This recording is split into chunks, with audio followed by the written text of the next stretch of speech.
Magalhaes to Stokes, who's onside. 1-0. Here's Sims. It's a good serve this from Southampton. They could finish the job here. It's Shane Long, and he has done it. Just a minute to play. That's stoppage time. Here's Letizia. Who better to say farewell than one of the finest players ever to wear the red and white?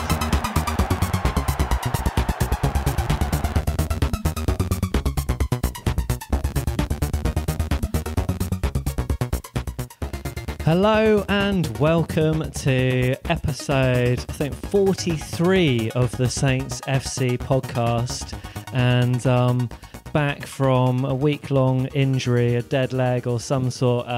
Tom Parker is joining me on the sofa again. Tom, welcome back. It's good to be back, John. Good to be back.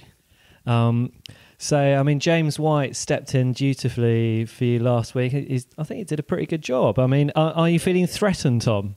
I'm always feeling threatened by other men. But yeah, James did a really, really good job. Very erudite, great opinions. I'm a little concerned, won't lie.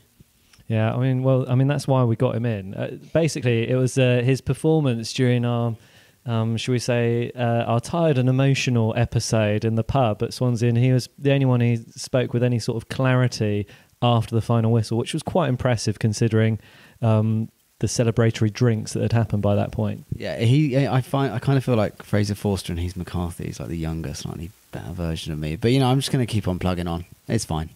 Okay, well, hopefully you'll be performing better than Fraser Forster on this episode. Once again, ladies and gentlemen, welcome to the Saints FC podcast. As if you didn't already know, you can follow us on Twitter at saintsfcpodcast, or you can email us at saintsfcpodcast@gmail.com. You can, of course, rate us on iTunes. We do love a good rating. If you wanted to give us 3 or 4 stars, maybe don't bother with a rating. If you want to give us 5 out of 5, then we're very interested in getting your feedback. Tell a friend about the podcast. Show a friend how to download a podcast and get them subscribed. We're going to be going through quite a few emails this week at my saintsfcpodcast@gmail.com. Email inbox has been totally inundated this week, Tom, so I've got a few questions to go through with you. Starting things off, should we just cut to the chase and go straight in for Everton to Southampton 1? Yeah, it was as expected. Saints came away from Goodison Park with nothing. I think 1997 was the last time we got a win there. Mixed game. I was listening on Saints Player. We didn't seem to get the ball. We had good chances, but we didn't seem to be able to get the ball. And they've also got some very, very talented players in Sigurdsson and Walcott and Tosin. And I think we had some good chances. But did we deserve anything from the game? I thought at the end of it, we had the risk of sounding a bit sort of desperate with Mark Hughes sort of saying about Pickford should have been sent off. I worry that people are starting to think of him as a bit of a moaner, which is a reputation he's got, and I don't think it's doing us any favours. No, it's one of these things, we discussed this last season, are Saints too nice? And Mark Hughes, I think, he's not particularly nice to the match officials. But yeah, sometimes he does come across a little bit whingy. But at least we now get like mentions and kind of like the national press and media because Mark Hughes has had a whinge. That seems to be about the only newsworthy thing about Southampton at the moment. I think maybe let's go to an email from Jason Dickey. So he sent one of his long emails after the Everton game. And I think he's got quite a few questions in here. So let's deal with some of these. So, seems most of us see all the issues. The defence is suspect. Yeah.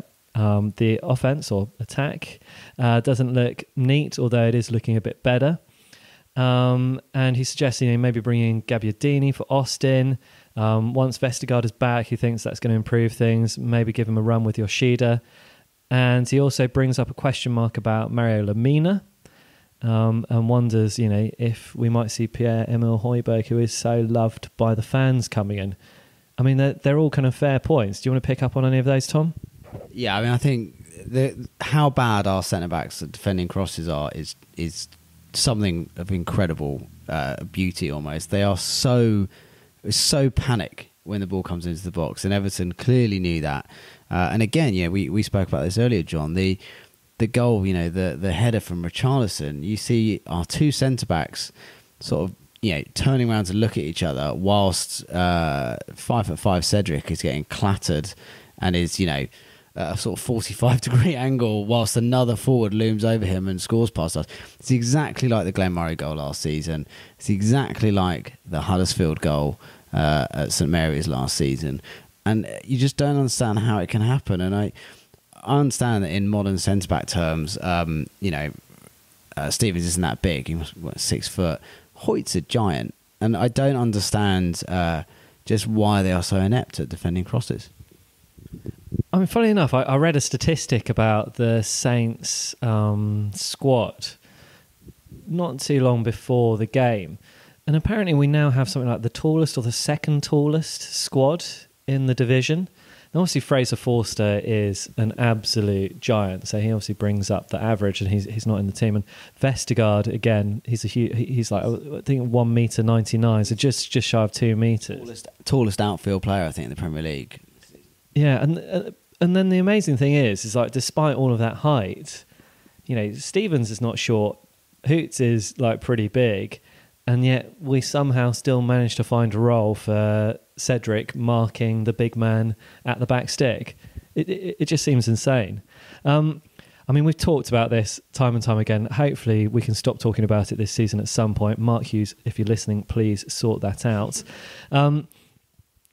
Jason says he didn't really have that many revelations, but he does pick up on one.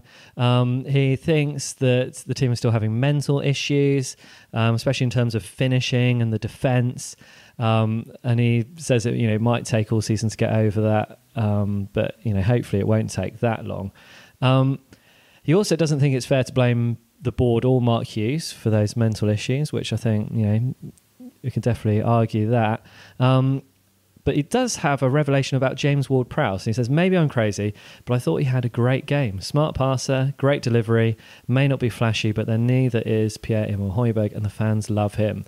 I think James Ward-Prowse has still got a bit to go to be a regular fixture in the starting lineup, but he thought he looked great. I mean, what did you make of James Ward-Prowse's performance? He's always been a bit of an enigma, isn't he? Because we've spoken about it many times, we don't know what he is.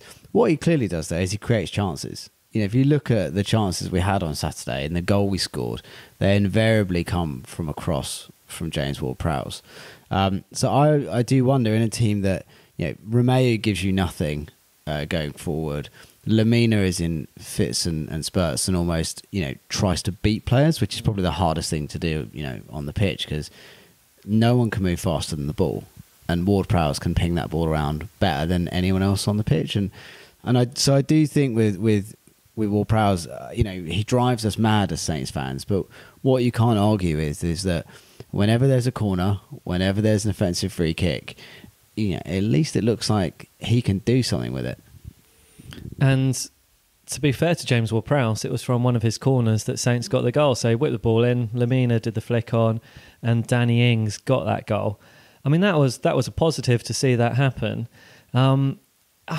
It's the question about James Ward-Prowse. His free kicks and his dead ball and his distribution is pretty good. I mean, when he's crossing the ball in, it's really good. Sometimes his distribution when he's on the ball during a kind of normal passage of play, as it were, he's a bit sideways, a bit backwards. What does James Ward-Prowse need to improve to become the player that we all kind of dreamt that he would be when he first broke onto the scene when he was 16 years old? I think almost like he needs to work out what kind of player he is. And I think this is probably part of maybe the coaching at Saints. No one really knows. So he kind of tucks in as a right side of a midfield three. Is he the right side? Is he the wing back that many people think he might become? I disagree. I don't think he's fast enough, and I don't think he's defensively minded enough. Does Saints maybe need to take a punt on him and give him freedom to do, to really hurt teams, to play between the lines? But I almost think that he doesn't know what type of player he is. And I think we've got a few of these players. I think Lamina's a bit like this, where they're kind of just so, in a world where now players seem to be very specialised, we seem to have a lot of players who are just kind of quite good at their whatever position they're being asked to play. And I wonder if, with Ward-Prowse, do they need to kind of give him a free role, behind the front too, see if he can really hurt appeal, play between the lines and take a shot every once in a while. Yeah, I mean, it's an interesting point about potential and perhaps, what can James Ward-Prowse do? What could he do if he was given a bit more freedom? And this is kind of like the last point that Jason makes in his email to us is, is the reason why we still see James Ward-Prowse, we still see Wesley Hoot, we still see Mario Lemina, despite maybe their form or their performances not being up to the kind of standards that we might hope, the fact that these guys have more potential than some of the other players in the squad. So, I mean, Jason talks about kind of like the player's ceiling, as in kind of, like for instance, Virgil van Dijk has an incredibly high ceiling, as it were, because, he's so good, he's so talented, he's very technical, mentally probably his ceiling is the biggest issue. But is it the fact that, someone like Wesley Hoot has the potential to be a better defender than Yoshida? So whilst Yoshida might be more reliable today, if Saints actually want to grow and become a better side, do we need to play Hoot, knowing that his potential is bigger than Yoshida's, and therefore, he needs a bit of game time, a bit of experience, and then perhaps he can progress beyond where Yoshida is? Well, I don't know with Hoot. I mean, Hoot's already played a lot of games in Syria. He's a Dutch international, played a lot of games in Holland. Like, how much more does he need to play to show the player he is? I completely agree with you. Players have different levels. I think this was one of the interesting things that came up in the fans forum, which was that they spoke about the players they look to sign, and the club has an ethos of they want to sign players that are full, that either this was that they spoke about a youth level. They only want young players that can become full internationals. If you're not a player that can progress into a full international, you are not the standard that we're looking for. And now virtually everyone who starts for Saints has an England as a cap playing for the national team. Maybe Romeo is probably, and Charlie Austin probably some of the few exceptions. Yeah, I think probably some of the only exceptions to that. But I don't know. I think the problem we've got is that we've got a lot of players that are playing very within themselves and that aren't really stepping up. But I think though, a few negatives there, but there are lots of reasons to be positive, I think, after Everton. John, thoughts on a few of those? Well, I mean, we definitely created chances. If you look back at the highlights reel, there were a lot of opportunities for Saints to get goals. I mean, you look at Cedric's shot, which Pickford spilled, and then it blows my mind that Pickford managed to save Danny Ings' follow-up to that, because I mean, it was from about 3 yards out, and Ings hit it well. He hit it towards the goal. There was absolutely nothing wrong with what he did, but Pickford's save was, really quite amazing. It was almost kind of a bit like Fraser Forster, where he made the mistake, I think, at Liverpool, and then clawed it off the line. It was kind of a similar sort of mistake and then recovery from Pickford. I mean, in the first half as well, we saw a header just go wide from Austin, a header just go wide from Danny Ings as well. Potentially chances that you might expect to see a slightly kind of like fitter or more informed striker put away. So, I mean, there were lots of chances. So I think we should be positive about that. But the one thing I would say about watching the game is it never really felt like we were in control of the match. And it always felt like Everton were the better side.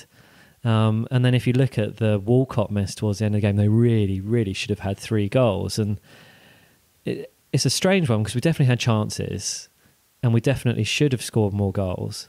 But somehow 2-1 to Everton, I think, still felt like the fair result.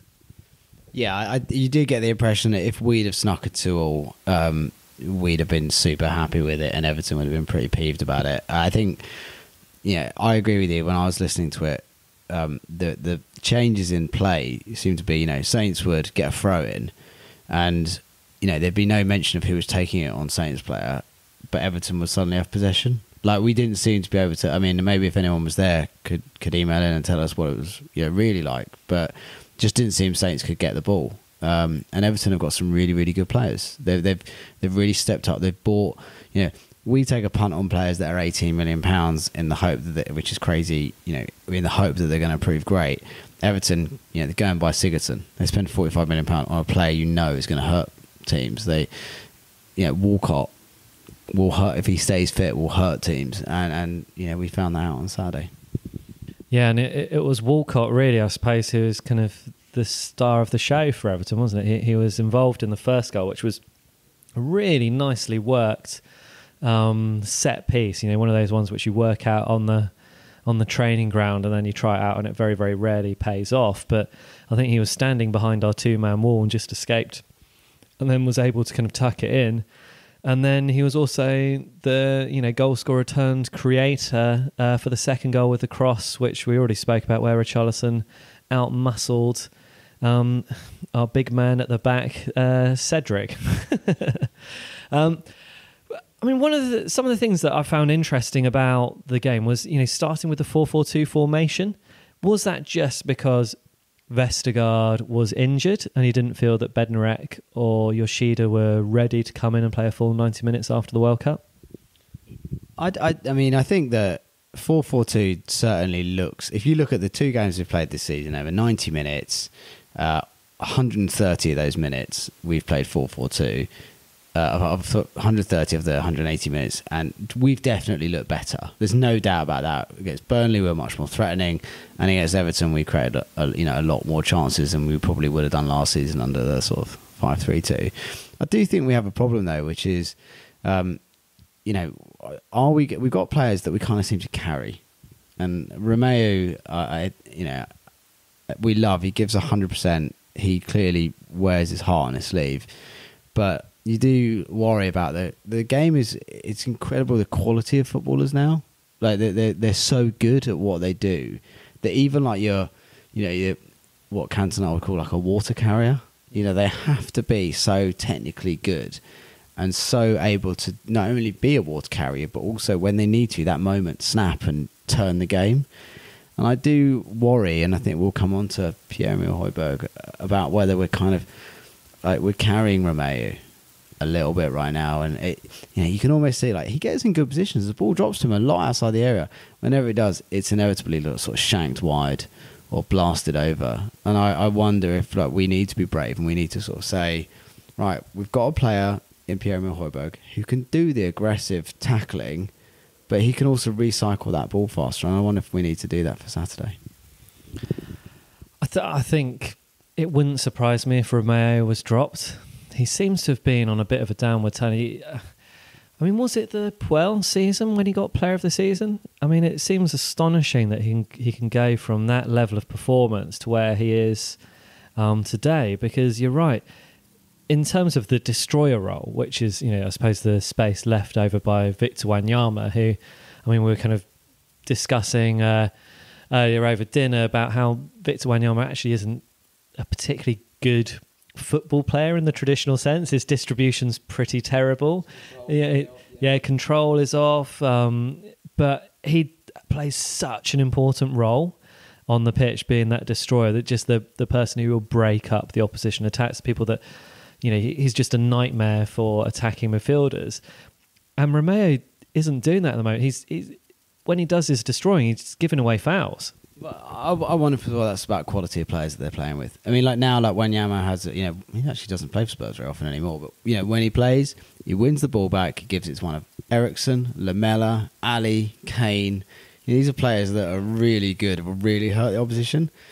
When Romeo was playing for Saints, certainly in the Koeman times when he played, he had a better quality of player around him. He had Mane, he had Pele, Tadic.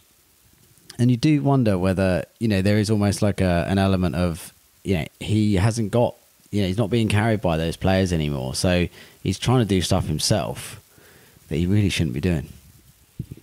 Yeah, and I suppose that's almost kind of where you'd want Mario Lemina to be able to be that sort of player. But he's not kind of that visionary in the terms of the kind of distributing midfielder. And one of the things that I noticed about the game against Burnley is that we weren't using the width and the opportunity to kind of spread the ball across the pitch. And if you have a destroyer partnered with someone who's got incredible distribution, then that can work. Anyway, I think a lot of us have noticed that the Lemina Romeo thing isn't working at the moment, and I wouldn't expect if we saw changes on Saturday against Leicester City. we've kind of talked a little bit about Southampton's defensive personnel and, Hoot and Stevens playing in there.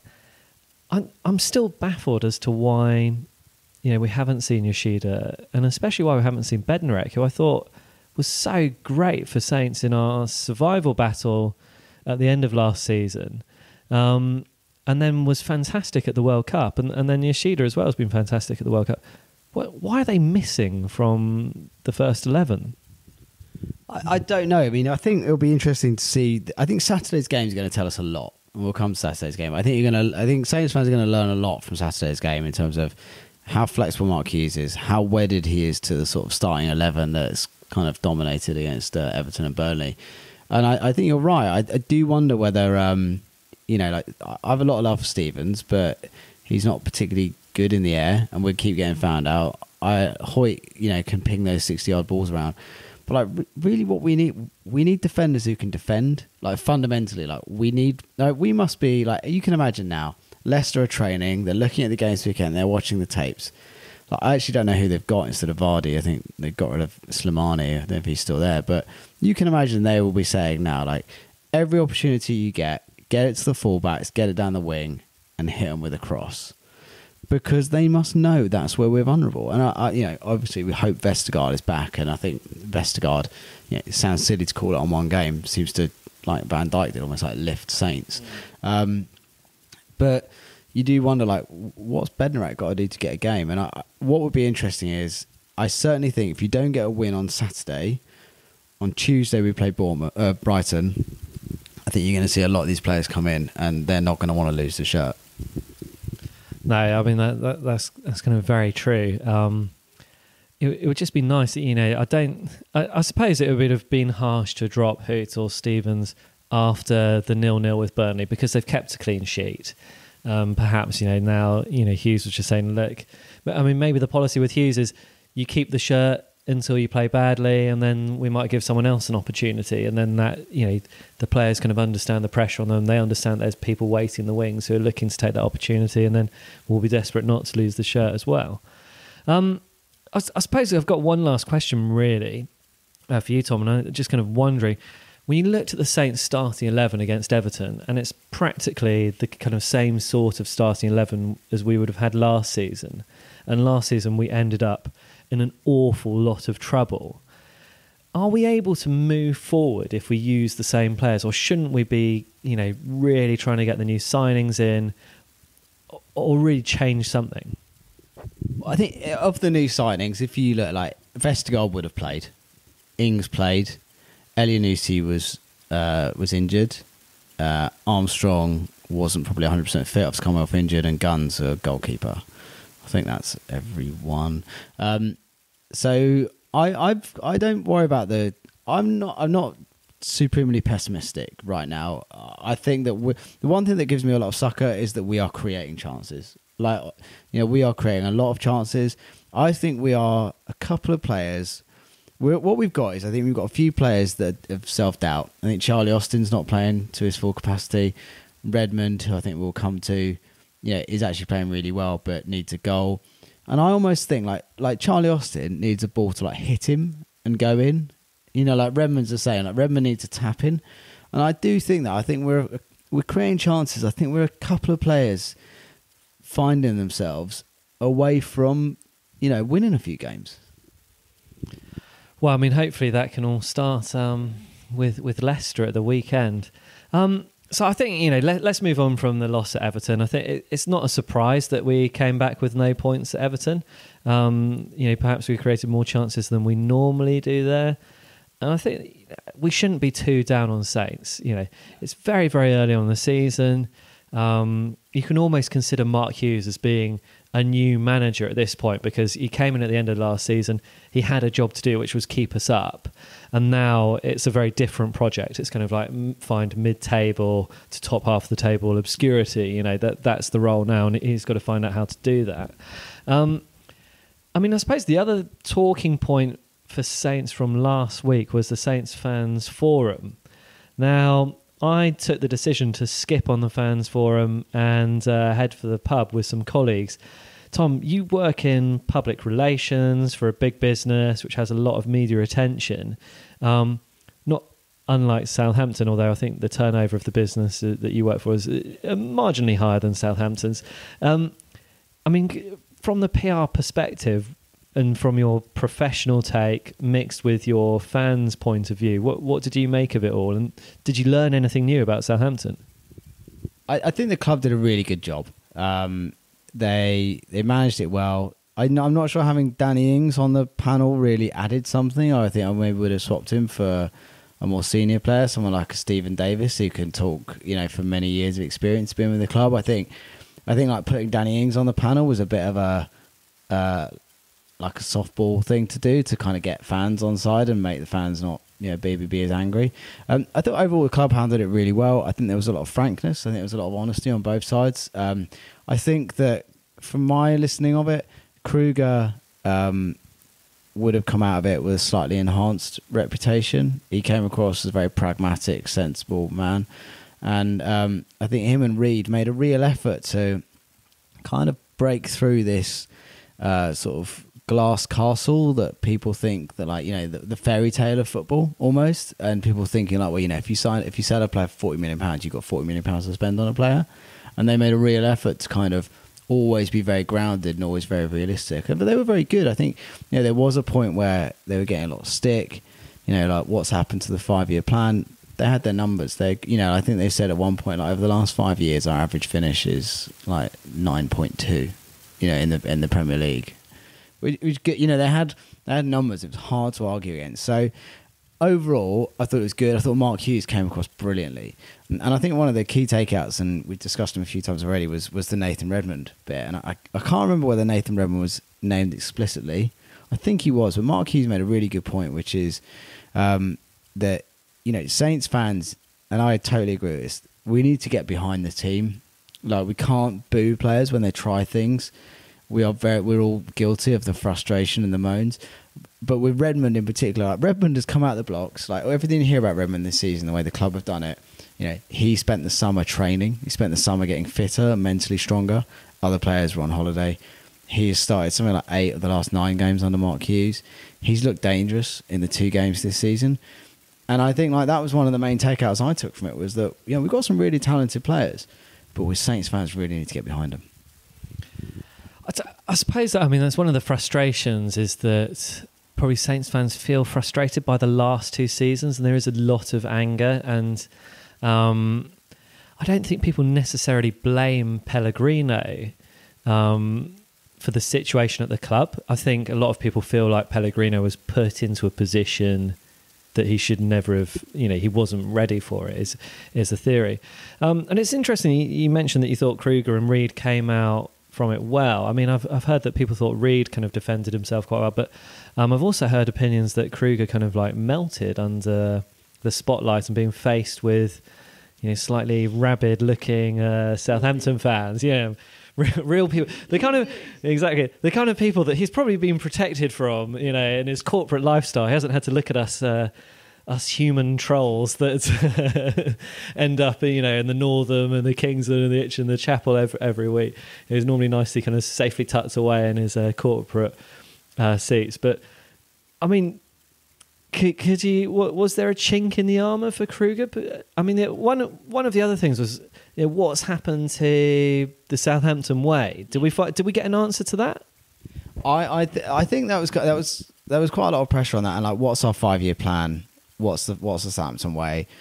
I think they were absolutely committed, and this was they were still absolutely, according to them, committed to the Southampton way, still committed to bringing young players in. I think the challenge they essentially said is that young players now have to be so good, and we look to sign young players that they will not sign young players unless they are of international quality. They have to have an international career in front of them, otherwise they're not going to get near that. Not going to in the first team squad, they're not even going to get to be on the club's books. So I think we have to recognise as fans that the quality is incredibly high, and we'd all like to see more young players come through. It's the best thing about football. We'd all like to see Heska given a chance. But realistically, like, who's Heska going to play instead of? We'd all like to see Sims given a chance. Sims is probably the one. Ward-Prowse is still in and about the team. Stevens is still in and about the team. So we have got some players in there. What we've probably not got is a really exciting young player that's come through, which Sims was. And obviously, he's gone. So I think this takes us on to the next part of our show, Tom, and it's I joked with our listeners that the reason we were late to recording this podcast, we're having a day of mourning for Josh Sims leaving Southampton. For me, he was that exciting, explosive young player. He was probably the one player out of all the youth products that we've seen over the kind of like show their faces a little bit in the last couple of years. Hesketh as well, but Josh Sims really did it on the big stage in Premier League games, in EFL Cup semi-finals, and every time he came on, he caused havoc. You know, he's not necessarily a conventional, sophisticated player, but he's explosive, and that is what I found so exciting about him. And I am disappointed he's gone to Reading, because to be honest, I was hoping that after his injury of last season and all the trouble with us going into the relegation battle and everything, that you can maybe understand why Pellegrino wouldn't use him. And also, he's definitely not a Pellegrino type player. But I think with Mark Hughes, that maybe he would get a chance. Maybe it would be, a couple of League Cup games, a couple of substitute appearances, then maybe he could kind of broken into the first team. I'm really sad to see Josh Sims go. I mean, he was my kind of like great hope, I suppose, for the youth team breaking into the first team. Tom, I mean, we kind of like jokingly call ourselves the Josh Sims Fan Club. How are you feeling in this sad, dark time? We all love it. I mean, he has come up probably in terms of disproportionate mentions on this podcast, like games actually played. Josh Sims is probably up there. Yeah, it's sad. What I would say is that maybe Italian teams do this a lot, where they loan out younger players, and there is a very strong argument. And we would say it about Walcott when Saints had Theo Walcott. One of the worst things that probably happened to Theo Walcott was going to Arsenal. Like not playing games. There's Saints fans will always tell you that maybe Walcott would have been a better player 10 years on if he'd have been signed by Arsenal but loaned back to Saints. And we've seen Stevens play a lot of games in the Championship. He's undoubtedly a better player for it. Championship's a really good league, high standard. It's tough. There's a lot of games. I hope that Sims comes back as a better player, and I've got no doubt he will. I just hope he comes back. Yeah, I really hope he comes back as well. Just because I think our regular listeners would be upset if we didn't do some of the highlights of Josh Sims' Saints career, which has been short-lived. There's not many minutes on the pitch so far, and hopefully we're going to see him come back and actually totally tear up the Premier League in the 2019-20. Oh my God, is that how we are just careering through this century, aren't we? How did that happen? Okay, so before I get lost in a kind of a midlife crisis that's suddenly been brought on by realising that the next season is going to be 2019-2020, Josh Sims, what's your favourite memory? Is it the EFL Cup semi-final, or is it humiliating Ronald Koeman on his return to St Mary's? I think the obvious choice is the first, but the connoisseur choice is the latter. And I was like, because it wasn't like the first minute and Charlie Austin scoring. So those are two always fun things, really early goals and Charlie Austin scoring, and against Ronald Koeman and against Everton. Yeah, I think for me it's that one. I mean, that was just quite wonderful. And I loved how the pundits really kind of stuck it to Ronald Koeman afterwards. Like, Ronald, I think you were quoted on saying that Southampton didn't have any decent youth players, when your time was here, and there's none that should break into the first team. But Josh Sims, he's just totally, ruined you and that. And I mean, there was so much joy to be taken from that. But I mean, his explosive break, from box to box, at Anfield to send us to Wembley. I mean, what a moment. I mean, yeah, it's insane that he's had so little game time and we can pick on two really fantastic, fun moments. And I think maybe that's one of the reasons why I'm so sad to see him going to Reading, is because, what little I've seen of Josh Sims, I've really, really thoroughly enjoyed. I just hope he doesn't become like a Ronnie Eklund style memory. You know, like a sort of player that plays very few games, but everyone has a huge amount of affection for. I hope that he goes to Reading, he plays a lot of games, he gets knocked around, he gets smacked around a bit in the Championship, and he comes back a better player for it. Yeah, I mean, hopefully, any Reading fans who are listening to this podcast, I mean, firstly, you're listening to the wrong podcast, but secondly, I really hope you enjoy Josh Sims. I hope you have an absolutely fantastic season with him. I think he could do an awful lot of damage.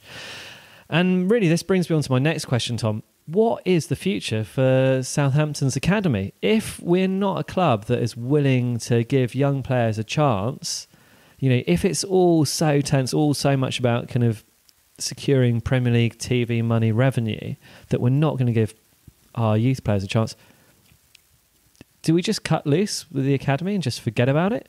Is it worth the investment anymore? Well, you got to have the academy because, you know, it will occasionally turn up a gem that will pay for the rest of it. But if you look at the games we played, like we played Cedric against Burnley, clearly wasn't really fit. Clearly, you know, Target could have played that. You know, you can't argue that Cedric gives you something in the air. So Target, you know, instead of Target is a very, very good player, can play right back. My worry is that when we have opportunities to play young players, Stevens and Ward-Prowse aside, we don't sort of seem to go for it. And I think like Target against Burnley, Target had a very good pre-season. It's a good example of where like a young player could have come in and done a really good job. And in the end, you know, we played Cedric, he got taken off after 55 minutes. I mean, I'm guessing Mark Hughes is looking at that and thinking, well, my number one role in my job, you know, top of my job description is keep Saints in the Premier League, and he's not willing to take that risk. And it'll be interesting to see what happens against Brighton in the Carabao Cup. Hopefully we'll start to see some of the youth coming through. So, shall I get us on to some of the emails, I think?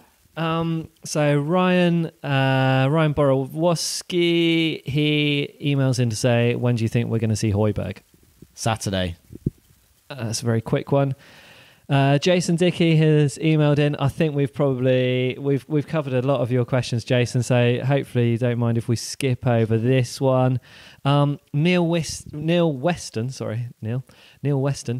Great pod. Thank you, Neil.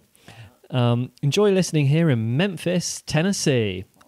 I like that as well. Yeah, that's pretty cool. Not sure if this has been used for others in the league, like Mo Salah, but here's an idea for a chance. Tom, do you know the tune of More, More, More by the Andrea Troon Connection? Yeah, so do you want to have a go at doing this? I mean, what's your eyesight like? Can you see the words from here? Eyesight's unimpeachable. Singing less so, I would say. So I'm going to do this. I apologise in advance. So, oh. Elianusi, oh. Elianusi, mo. El-Nusi. And then it's mo. How do you like it? I mean, yeah, it goes on. I mean, yeah, it's got vibes. You think it's got vibes? I mean, has it got more vibes than our suggestions from last week? Were you listening last week? Yeah. I mean, I quite like this disco theme that we're going down. I mean, the Danny Ings to Daddy Cool by, was that Boney M, I think, yeah? And then, you know, let's bring in more. Yeah, I mean, Neil, fantastic. Thank you very much. Yeah, we quite like that. Neil would also love to see more of Gabbiadini and Ings starting together. And he says Manolo's got more talent than all of our strikers combined. Surely Mark Hughes can see that. Come on, you Saints. Totally agree with that very final statement there, Neil. Thank you very much for emailing in. Simon from Wareham, he says, in my opinion, the Romeo ship has sailed. He offers nothing but giving away free kicks and getting yellow cards. Pierre-Emile Højbjerg proved countless times last season he has far more in his Danish locker than Oriol, and full deserves to start the next game alongside Lamina. Tom, I mean, we've kind of discussed a lot of this, but I mean, what's our response? I agree. The ridiculous thing is, I think a lot of Saints fans will be thinking, and I'm kind of halfway there now, which is we kind of have a game on Saturday we have to win. 3 games into the season, we are just like last season. We are churning through our easy games early on, And pretty soon we're going to start playing the Liverpools, the Tottenhams, the Chelseas, the Arsenals, and we ain't going to get nothing out of probably those games. So we need to start winning games. Højbjerg for me gives you much more of a box-to-box threat. He rouses the fans. Yeah, like for me, he has to start on Saturday. Fingers crossed we'll be getting our wish. Simon also talks about the defensive situation that we've already discussed.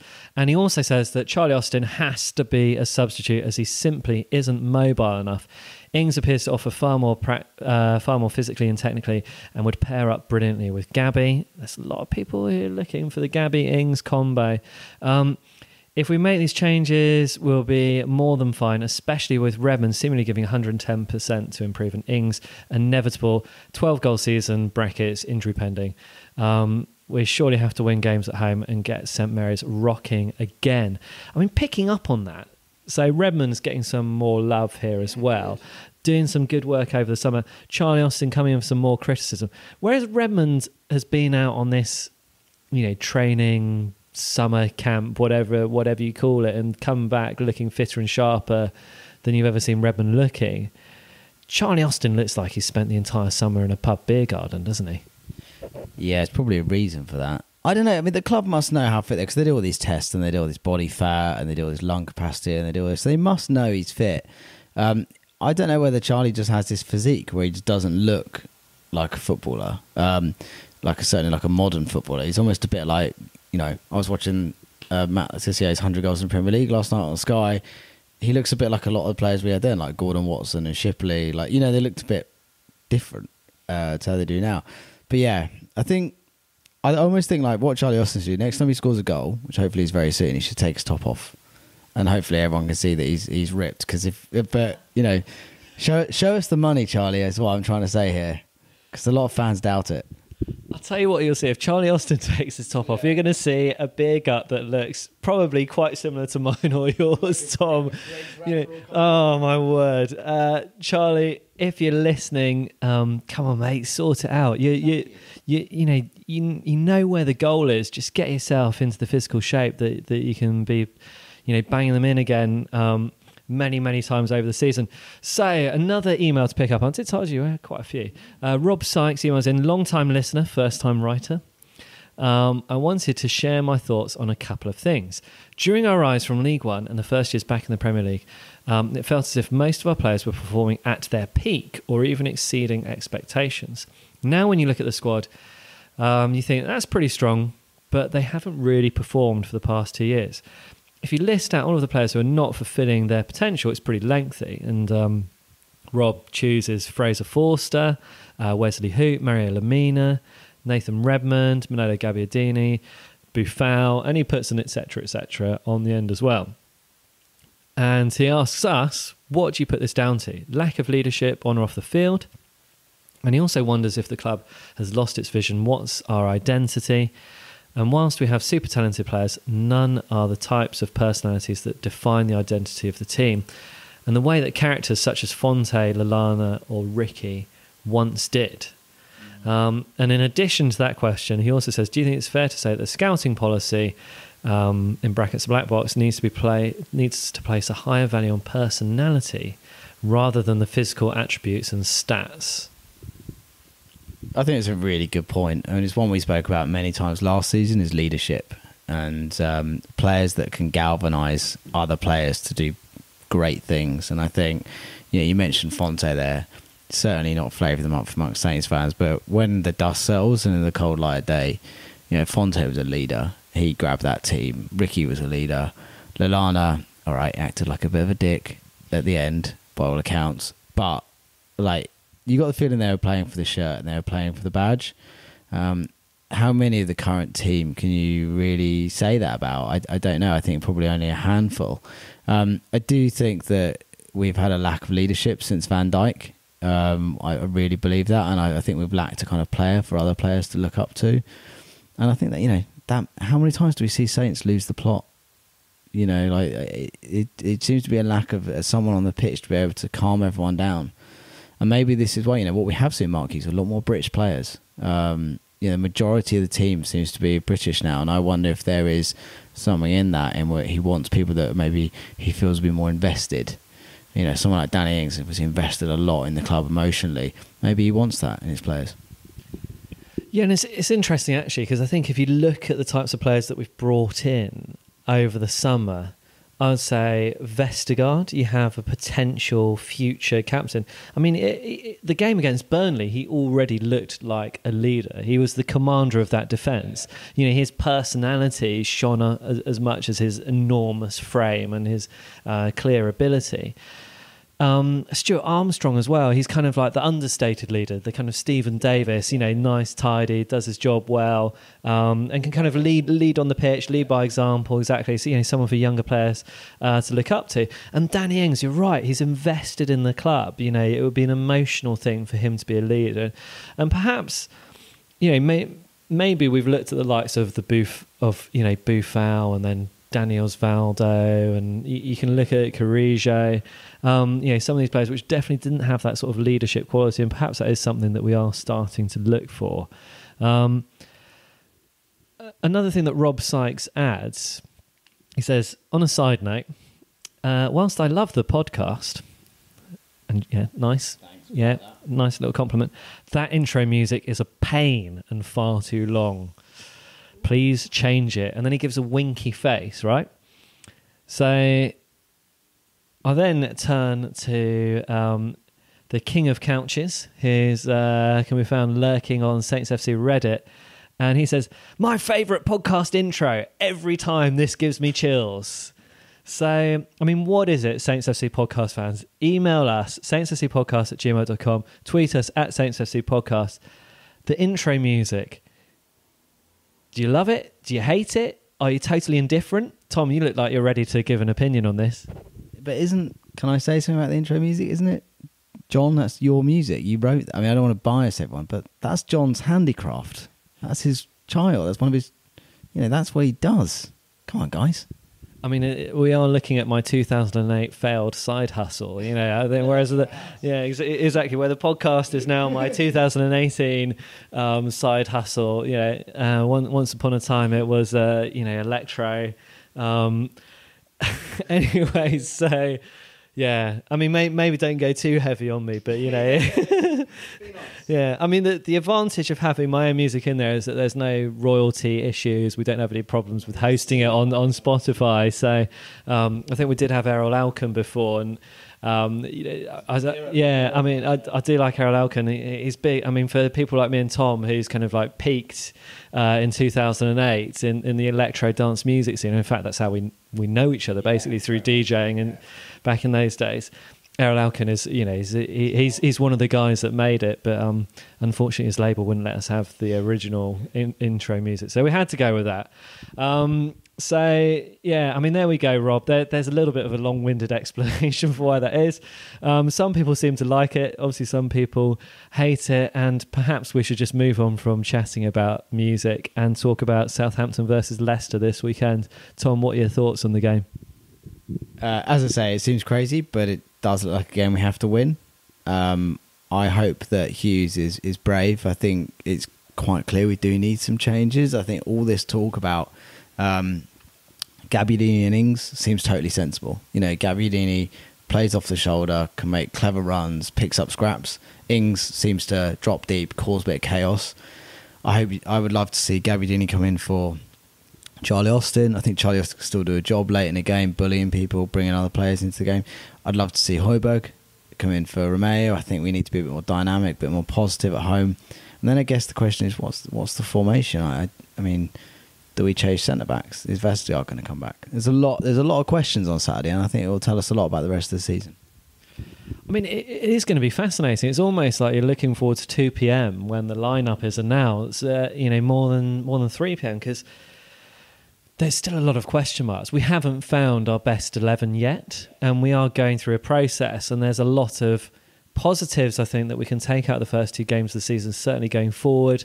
There's quite a few negatives in terms of defending and leadership. But yeah, I mean, it's going to be pretty interesting.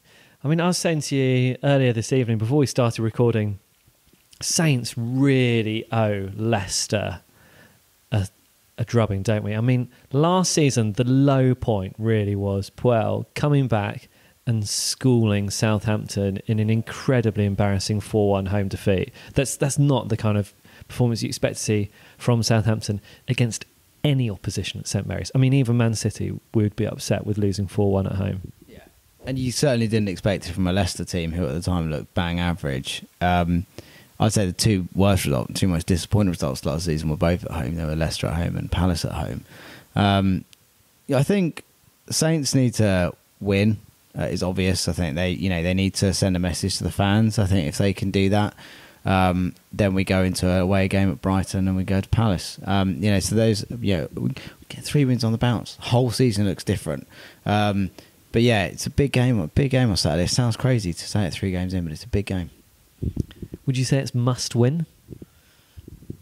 I would say that if they don't win, questions are going to be asked, and I think it's going to get uncomfortable. And Saints fans haven't got a lot of patience over the last few years, and I don't think I think they have to win on Saturday to put everyone's nerves at rest. So, I mean, one of the questions I was asked by BT Sport last weekend for the kind of like little 20-second bits to camera that I do for them on Saints was, how long would you give your manager if things start going pear-shaped? And their question was, if your club was bottom at Christmas, would you expect the manager to go?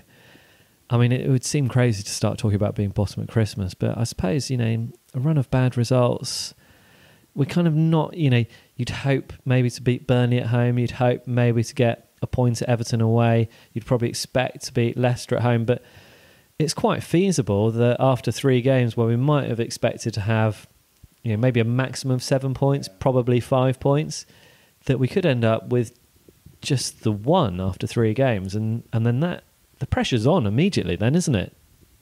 It is, but I think as well we have to look at it, we have to maintain a sort of bit of distance and look at it objectively or subjectively. I can't remember which one's which. Burnley last year had one of the best away records in the league. I think they lost like 4 games away from home or something. They had a phenomenal away record. We never get anything at Everton. We never get anything.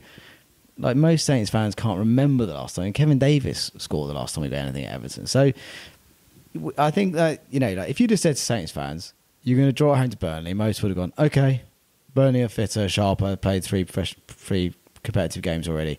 You're going to lose away at Everton. Well, we always lose away at Everton. As long as we don't get hammered and we put in a good show, which arguably we did. Saturday's the game.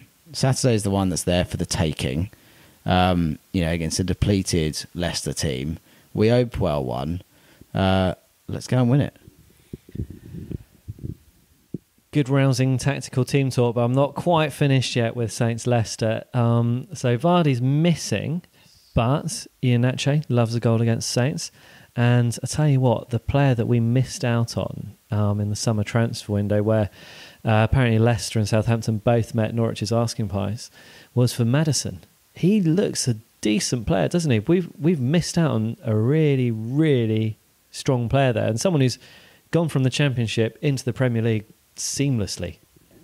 What's amazing is that, he wasn't like some big secret in the Championship. Everyone knew about him. He was England under 21. Incredible stats in terms of goals and assists and chances created and telling passes in games. Why are only Saints and Leicester going for that? You'd think like Spurs need players in the squad, Arsenal need players in the squad. I mean, they're good. Yeah, they shouldn't hoover up all the good players. But, that looks like the player we missed out on. There's an argument probably we wouldn't have got Armstrong had we got Maddison. Time will tell who will be the better player. But, he is a player that, ironically, that's the sort of game where Romeo does play and is told to stick on Maddison, and he does that. In which, if he does a good job, then we'll forget about dropping Romeo again. Yeah, we all get made to look like total fools. All Southampton, all Saints FC podcast presenters and listeners, and anyone who's emailed or tweeted in this week. Maybe he can prove us wrong. Do we talk much about Saints versus Brighton? It's a Tuesday night League Cup away game. I mean, unfortunately, I'm not going to. It's a game that I'd love to go to. Normally I would. A bit of midweek within touching distance of London is always welcome. But no, it's a family holiday next week in Cornwall. So No Saints for me. But yeah, I mean, what to expect from that Tuesday night fixture? Well, you've got to think that Brighton are going to be thinking our priority is again staying in the Premier League. You can't imagine they're going to put out a first team in a cup competition that they probably don't even want to progress in. So you'd hope that they will put out a second string team. Now, in theory, looking at the squads, like the Saints' second string has players like Højbjerg, has players like Yoshida, Bednarek, Gabbiadini, if that's our second string, Angus Gunn. That's a bloody good second string. So you'd hope if it's second string against second string, Saints would win. Yeah, I think a lot of it's going to depend on the result on Saturday. But if we get a good result on Saturday, you will see maybe players, the second string, come in. If we don't get a good result on Saturday and players are still struggling for form and struggling for goals, he might be tempted to play a stronger team just so they can, like Charlie Austin, score a goal, get confidence back. Yeah, I mean, also I'd hope that we might see some of the youth players getting a chance as well. I think the under-23s did very well against Stoke earlier this week, 4-1 victory. So it'd be nice to see some of those players getting an opportunity in the League Cup, which I think is perhaps going to be the only opportunity that they're going to get this season. You mentioned that Brighton's priority is going to be staying in the Premier League. I think that's probably going to be Southampton's priority once again this season. One of the players you mentioned in that was Angus Gunn. And I suppose that brings me on to the next thing. So, I mean, it wouldn't be normal for us on the Saints FC podcast to talk about Manchester City. But you had the privilege of going to the film premiere of the Manchester City film that came out on Amazon this week. Yeah. And, I mean, you have got some pretty interesting stories to tell, some which are related to Saints, I suppose, with the Angus Gunn stuff, but also some which are just probably quite interesting from a football fan's perspective as well. Yeah, so I went up to Manchester to see the premiere of the series called All or Nothing. It's really good. Yeah, a lot of interesting stuff. First thing, players are either tiny or they're huge. So, like, Man City players, like all the players were there, like Kompany, Otamendi, big guys. But then what's amazing is how small that obviously Guardiola, the trust he has in smaller players, that technically are brilliant. Guardiola as a man is an incredible, like, he walks into the room and it's all eyes on him. Incredibly magnetic personality, lights up a room, very charismatic, and you could just imagine players loving him. He seemed really cool. Other things from what I saw, he has a style, and I think this is one of the things that Saints fans would love to see in a manager. But he has an unswerving commitment to the way the game should be played, and the game should be played in a beautiful way. And the beautiful way is beautiful passing, beautiful control, one touch, maybe two. Every single player on that pitch can pass the ball as well as anyone, and it really comes across. One of the things that was interesting, I spoke to a journalist who covers Man City, and he said the Saints have got a fantastic player in Angus Gunn. He said that he is a true modern goalkeeper and that he can play, he plays with his feet. He's comfortable outside the box. He's comfortable on the ball. That Man City sold him because he wanted to go because he wants first team football. And the feedback I got was that Saints have stolen a march and done a really, really good bit of business there. So you never know. Tuesday we might see the first bit of that business. Yeah, I mean, that is quite interesting. I kind of presumed that Angus Gunn had been shipped out by Man City because he wasn't a Pep Guardiola-style goalkeeper, so maybe he was more of a Joe Hart kind of traditional goalkeeper, but you're telling me that he's got the full complement in his locker. And it does kind of ask the question, really, if we've got a player who's come to Southampton because he's hoping to get first-team action, I mean, what's been said to him? Is it just kind of wait in the wings, wait until McCarthy makes a mistake, then you're going to get your opportunity? Or is he going to say, or has he been promised the cup competitions until he proves that he should be the Premier League starter? I mean, obviously the writing looks like it's totally on the wall for Fraser Forster. It doesn't seem like he's going to get anywhere near the first team again. But yeah, I mean, Angus Gunn, that is interesting to hear. The other thing, going back onto the style thing, can you tell me about how the players are dressed? Because when you told me this earlier, I found it quite amusing. And then compare that to Pep Guardiola, who I think, I'm going to quote you here, he's described as a cool dad. I mean, the players are amazing because they're good-looking guys, obviously in top shape. They're all on like 100 grand a week. At one point in the documentary, someone makes a joke about Kyle Walker being on £200,000. De Bruyne says that Kyle Walker's on £200,000 a week, which is insane. But anyway, it's fine. I don't care. But like, the players are unbelievably badly dressed. They look like they have like a pile of like Scrooge McDuck style vault of terrible clothes that they would dive into and then kind of swim to the top, and whatever they're wearing when they get to the top, that's what they wear for the day. Like terrible ripped jeans, diamantes on their t-shirts with big logos, beanies, scarves with like vests. They look awful. Like, you think they've got all that money, they just go to like Tom Ford or Gucci and just say, look, I've got loads of money, can you just dress me well, like dress me as a grown-up? But they don't. They all look terrible. Guardiola, on the other hand, like comes into the room, like beautiful pair of jeans, really smart pair of like black trainers, black sweatshirt, like a hoodie, I think it was. But like, the guy looked like super cool. You can imagine they like look at him and be like, that's what I want to be in a few years. This sort of cool dad. He is super cool, dude. I have to admit, I dread to think what I would have worn if I was a millionaire at the age of like 23 years old. I would have definitely been in the Scrooge McDuck part. See, I would have gone to like, all of those big brands or whatever, just gone out in London and I said I've gone to every one of those shops and just be like, yeah, give me everything. And then I'd just get dressed in the morning and just throw it all together.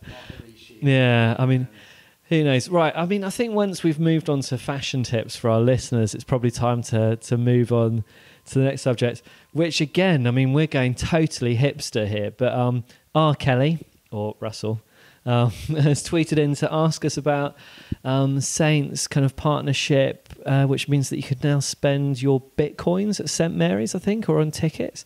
And apparently the kind of idea behind this is that it's going to make it much more difficult for touts to buy and sell tickets. I mean, I don't think Southampton have much of a problem with touts. I mean, we couldn't even sell out the Wembley semi-final against Chelsea. But I mean, what do you think? Cryptocurrency is now being spent in St Mary's. I mean, this is a few steps beyond the kind of first ever football game that I went to, where it was a little bit more basic than that.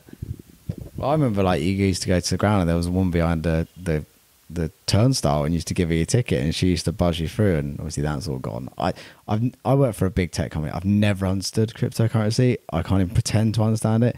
It does seem to be like a classic Saints though, just about 2 years behind, like whenever other clubs would have done it. But yeah, God no, I can't. I don't even know what to begin to say about it. Do you think this is why we haven't forked out, the £65 million from Virgil van Dijk, because we invested it in Bitcoin at the peak, and now it's plummeted? I mean, the only thing falling faster than the value of the pound is Bitcoin at the moment, isn't it? Oh, and Turkish lira as well. Oh, actually, when you look at the pound, you look at the Turkish lira, maybe Bitcoin isn't such a bad shout. Anyway, Russell, I mean, I don't really know what to make of it. I bought £100 of Bitcoin, I don't know, about a year ago. And at first of all, it went up. And then I was just thinking, God, if I'd, remortgaged my house and, took all that money out, invested in Bitcoin, I could have paid off the mortgage after about 2 weeks. But now I can tell you that I have less than £100 worth of Bitcoin. So it's an incredibly volatile market. But yeah, I don't know if I'm going to end up spending those Bitcoin in St Mary's or not. Probably not. I'll probably just stick with pound sterling for now. Yeah. So I suppose that really brings us towards the end of the podcast. Some exciting news. I'm going to be speaking to Klaus Lundekvarm tomorrow evening. Loads of you have already messaged in with tweets of questions that you'd like to ask Klaus. I had a little discussion with him yesterday evening to discuss the interview, and we are going to get into some of the deeper, some of the darker stuff. So those of you that are hoping for an adult conversation hopefully won't disappoint. And then the other quite exciting bit of news is James Beattie has said that he's up for doing a podcast as well. So if you have your thoughts about James Beattie, it's probably going to be a couple of weeks before we do that one. But yeah, if you want to start thinking about what you'd like to ask James Beattie, all the usual places at saintsfcpodcast on Twitter or saintsfcpodcast@gmail.com. I think that's it, Tom. Is there anything else you want to bring to the agenda at this point? Any other business? I consider this closed. Okay. thank you very much for listening once again and for sticking with the Saints FC podcast. I did mean to actually mention that the listener numbers and the download numbers have been absolutely great. I know that we've got a whole load more listeners. I really hope that you're enjoying listening to the Saints FC podcast. We really, really appreciate you coming in and listening. Do let us know your thoughts. Email in. We'll likely read it out, or at least it will kind of contribute to some of the discussion at some point. So yeah, thank you very much for tuning in, everyone. It's bye-bye from me. And it's goodbye from me. Cheerio.